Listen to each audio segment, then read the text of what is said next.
Burnout is real. I mean, so real. You wouldn't be an architect if you haven't been burned out at least once in your career.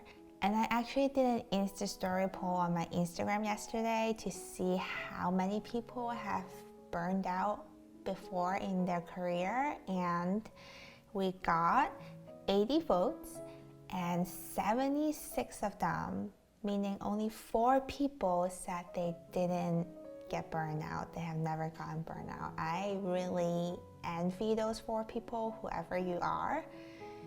I'm sure you have done amazing to have not burned out as an architect in your career, so congrats.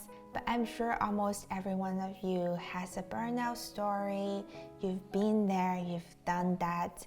And if you do, please share them in the comment below so we can all learn from each other and support each other throughout our burnout journey.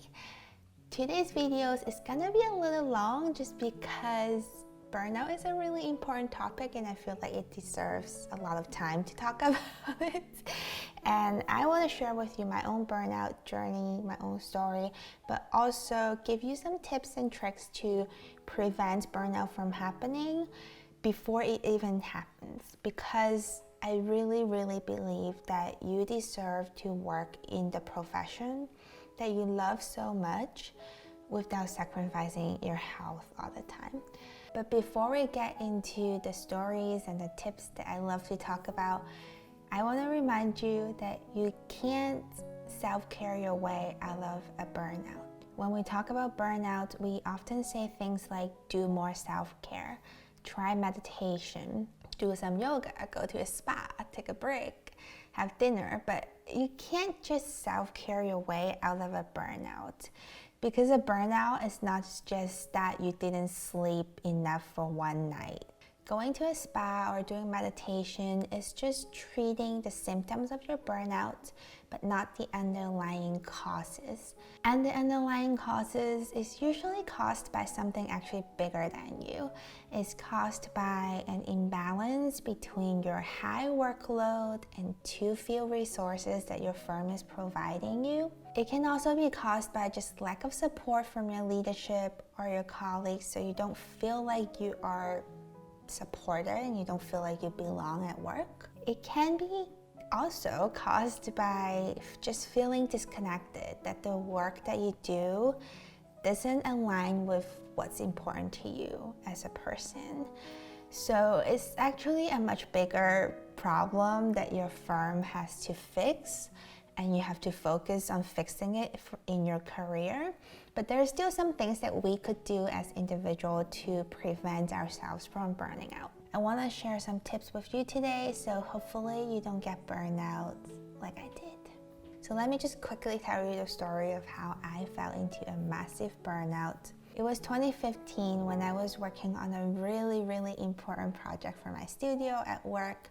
It was very high profile with some very, very demanding clients in New York City. It was my first big project that I got to get involved in, like totally just focus on this one project. So I was all in. I was working until midnight every single day and going back to the office every single weekend, and that lasted over a year. And I didn't actually realize this, but over that year I was slowly burning out. There wasn't really any big warning sign. It was just a slow burnout, kind of like a candle just burning. And I didn't realize that was called a burnout. This is what burnout looked like to me. I started to suffer from tiredness all the time. This is not the kind of tiredness that you get from lack of sleep or you just pull an all-nighter like you were in architecture school. Because I would sleep like 12 hours on the weekend, on Saturday and Sunday, to catch up on my sleep. And I would still feel really exhausted because I was just constantly working. I also became a very negative person. My burnout threw me into depression and anxiety every day. There was so much in my head that I had to take melatonin to fall asleep, even when I was exhausted after getting home at night after work. I was so tired, but I just couldn't sleep. Long gone are the days that I was hitting hot yoga every day. I'm telling you, hot yoga is my jam. Or even just eating a decent home-cooked meal that wasn't a takeout from a restaurant. I just stopped. I stopped cooking, I stopped doing yoga, and on top of all of that, I felt like Revit was my one and only friend at that time because I wasn't doing any things with my friend. I was just focusing on working and drafting in Revit. And I failed my ARE exam. I'm really, really good at exams. So when I failed SPD, at that time it was the site planning exam. It was the first exam I ever failed in my life. I had a mini panic attack. I couldn't pick myself up for months to go back to studying because I failed. And it would just keep spiraling in this life that now, when I think about it, sounds horrible. That's when I realized I had to make a change, and I talked about this in this video about creating my own journey, creating my own success. That was all driven by this huge burnout episode in my career. So go watch that if you want to start redefining your own success and fixing the mindset that you have in regards to burnout. But onto some real actionable steps for you to help you prevent your burnout. I'm giving you 5 tips today that I have learned personally in my life to prevent myself from burning out ever again. Tip number 1 is you need to stop being so perfect. If there's one thing in common of all the architects that I know, we're all perfectionists.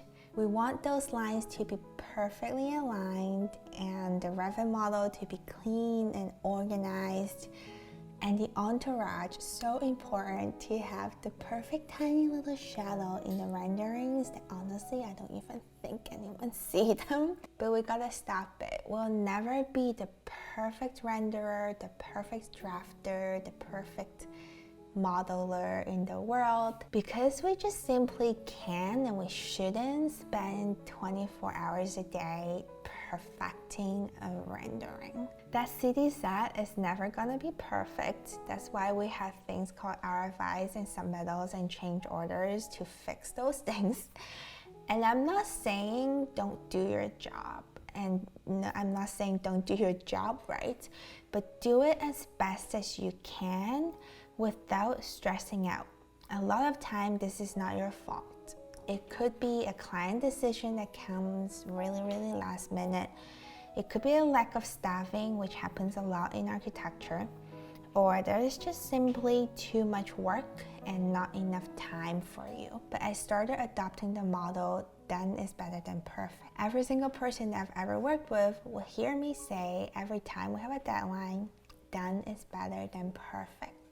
I don't want you to spend all night trying to fix this rendering. I don't want you to spend all night drafting this city set. I want you to go home, take a break, and have a normal life, because a drawing set honestly is not the end of the world, and done is better than perfect. The second tip to help you prevent your burnouts is to find creative outlet. I find that if I don't have a creative outlet, if I don't do other things like a hobby or a passion that I have on the side, I get burned out much more easier. There are a couple of things that I love personally other than architecture. I love writing, branding, marketing, and organizing. So I started creating content as my creative outlet from my very first job. When I was hired as an architect, I started writing a blog. Because let's face it, real life architecture isn't as fun as what we imagined in architecture school. So I really think it's important that you need to find your creativity in other means to fulfill your soul.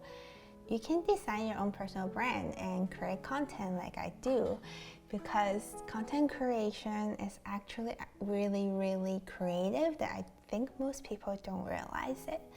You can also go learn about some things that you've always wanted to learn, but you keep pushing it off, like photography. making furniture. Join a competition with some of your friends. Maybe there's a language you want to learn.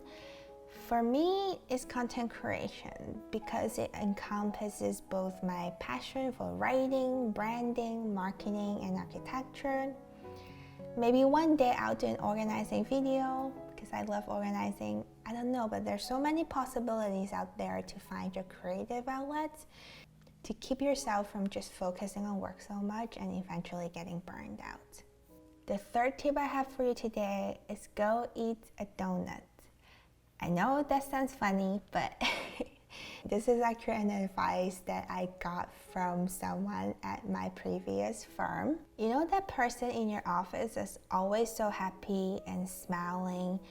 You're probably wondering, why is she so cheerful all the time? Why is she always so happy even when we're like in a really tight deadline? We had one at my previous firm where I was working, and she always just seemed like she had no worries in her life. She's always that really passionate leader that's cheering everyone on in her team and like, you can do it and we're gonna make this deadline. She's always smiling no matter how much work we had to do. Well, I finally found a secret, and all I had to do was go ask her. So this is what she said. When you get older, you'll realize that taking a little break isn't gonna kill anyone. All those deadlines will always get done one way or the other. So go eat a donut, go out for lunch, go to the gym, because you need to believe that yourself and your team together will get it done and it'll be okay. That changed my perspective forever, not just in my career, not just in architecture, but in my life. As we all know, it's architecture, it's not medicine. Taking a break or even honestly missing a deadline isn't going to kill anyone.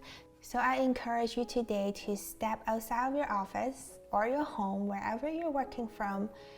Go eat a donut, go eat a pizza, or ice cream, whatever you like. I won't judge, but just go out, take a break, breathe. It will get done. I promise everything will get done.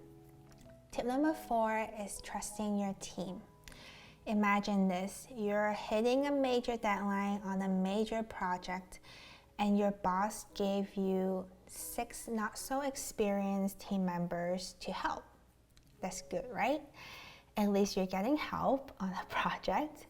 But well, it turns out you have to get them familiar first with this really super complicated project. You have to teach them how to use Revit because they haven't used it before. You're also teaching them how to do anything in a CD set because maybe they didn't come from a technical background. And you're answering so many questions that you can't even focus on your own work. Does that sound familiar? That was me in 2015 during my burnout episode. I was struggling so much between meeting the impossible deadline and helping my team do their work that at one point I just wanted to give up because it was just so much I had to do. But what I did instead changed everything. I let go. I just let go. It took a lot for me to finally let go and trust that my team can do it. Let's just say I stopped being a control freak and stopped being so perfect. I was constantly trying to remind myself that architecture is a team effort. You alone won't build a building by yourself. If you can't let go and trust your team to just do the right thing, you won't have a team and you'll just be working constantly by yourself and getting burnout. You'll be surprised what other people can do when you give them freedom and guidance and lead them to a goal that you all want to achieve. Tip number 5, and this is the last one, is to say no and go home. That sounds really easy, but I know it's really hard to do. When was the last time you left on time from your job? When was the last time you left your studio before midnight? The true moment I really stopped feeling burnout was when I decided that I would start going home on time. No matter what, I go home on time. But more importantly, when I started saying no. Believe me, it's so hard to do. I'm not a person to say no. When I worked normal hours, I felt like I was slacking off. When I was in my bed at 11 p.m., I felt like I should have just left work and come home to eat dinner. And when I said no to my boss for taking on more projects, I felt like I was betraying my team. I felt like I was betraying my firm. But you just gotta do it. You gotta say no in an effective way so you can go home on time. I'll make a video about saying no at work because this is a really important topic to talk about. But you have to stop feeling guilty. You have to stop feeling like you need to work forever. Stop that evil voice that's telling you staying late means you're getting more work done, because really you're not, but you just gotta stop it. Architecture is not your life. You gotta live a life outside of architecture and outside of work. So there you have it. I think all architects are workaholics, so if you do love to work, don't feel guilty about it. That's how we are. That's how we got through architecture school. But sometimes we're just so obsessed with the work that I think we slowly get burned out without we even realizing it. I hope that this video encourages you to step back from your work and prevent burnout before it even happens to you, because you deserve to actually enjoy the job and the profession that you love so much and you worked so hard for without sacrificing your health for it. And if you got nothing out of this video, I hope you at least go eat a donut. Until next time, keep inspiring and taking action.